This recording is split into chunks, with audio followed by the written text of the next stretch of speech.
Hello everyone, welcome to our video tutorial on expansion of algebraic expression.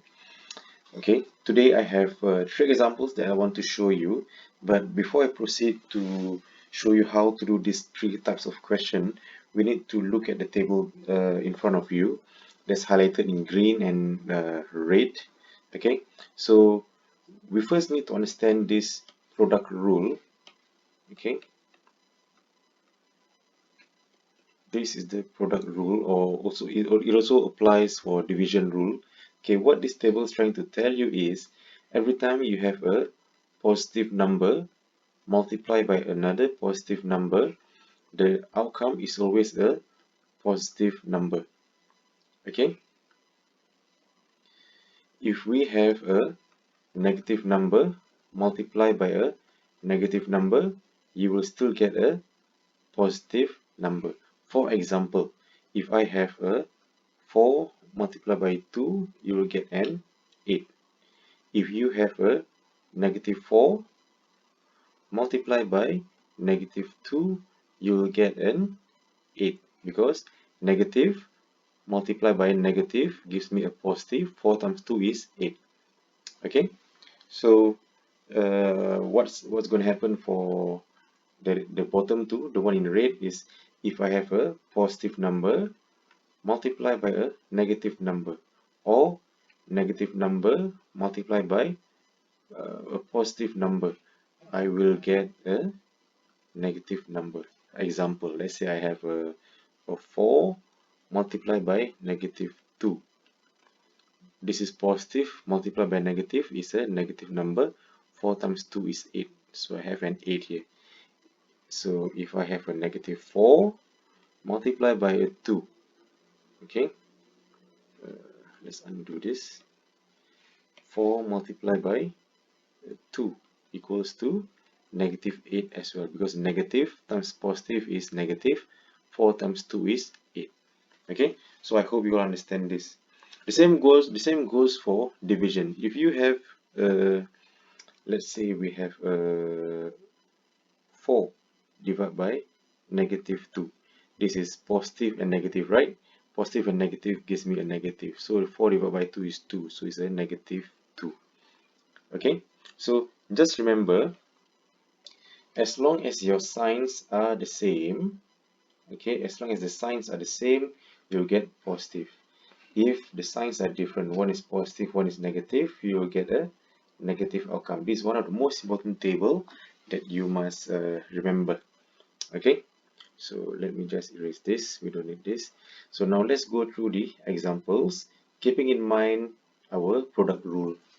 Okay, so let's look at number 1. We need to expand and simplify this. So 2 multiplied by 4x plus 3. Okay, how do I know this is a multiply? So in algebra, as long as there is a number followed by a bracket without any sign in between here, okay, there's an empty space here, right? It means it is a negative. It means it is a multiplication sign here. It is invisible, but it is a universal language in algebra. So it means this is 2 multiplied by 4x plus 3. Okay, let me just write this properly. Okay, this one means 2 multiplied by 4x plus 3. Okay, so how we are going to do this is we will take 2 multiplied by 4x first. So 2 times by 4x equals to 8x, followed by 2 multiplied by positive 3. So positive and positive is positive, right? So we have a positive 6 here. Okay, that's the first one. Let's look at example 2. We have negative 4 multiplied by 6x minus 5. Okay, we are going to do the same thing. The first one is we'll take negative 4 multiplied by 6x. This is number 1. So what we are going to get is negative and positive is negative, right? So it's a negative.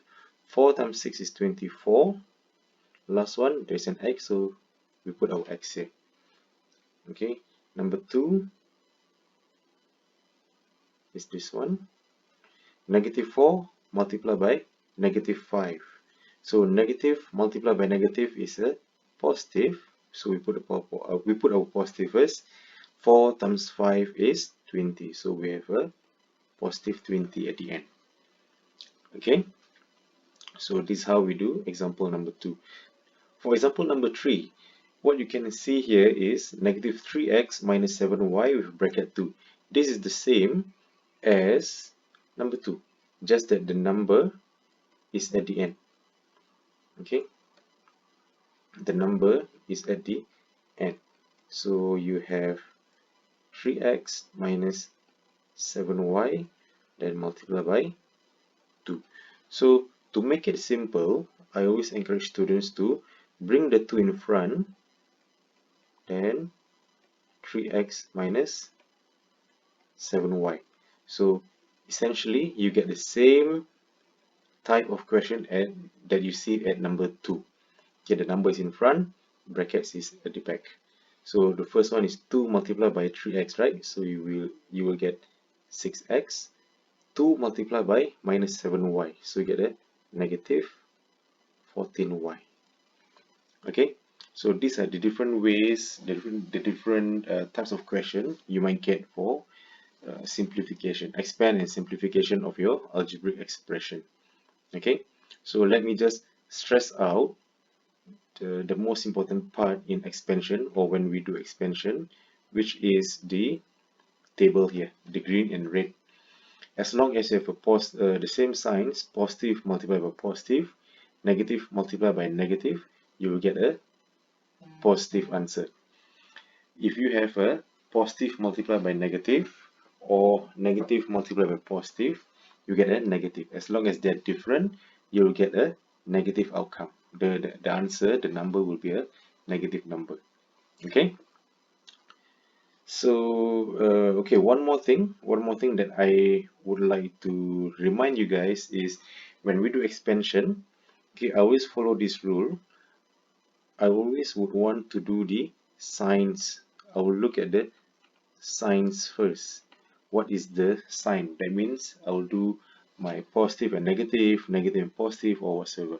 Okay, followed by the number. Okay, and then the last one is the algebraic letters. Okay, so like in this case, in example number 2 case, negative multiplied by positive, so I get a negative first. 4 times 6 is 24, and lastly my x. That's how I will do, so that I won't get confused. Okay, everyone, so let us proceed to do the worksheet, the practice on expansion of algebraic expression, so that we can have a better understanding on this chapter. Okay, good luck.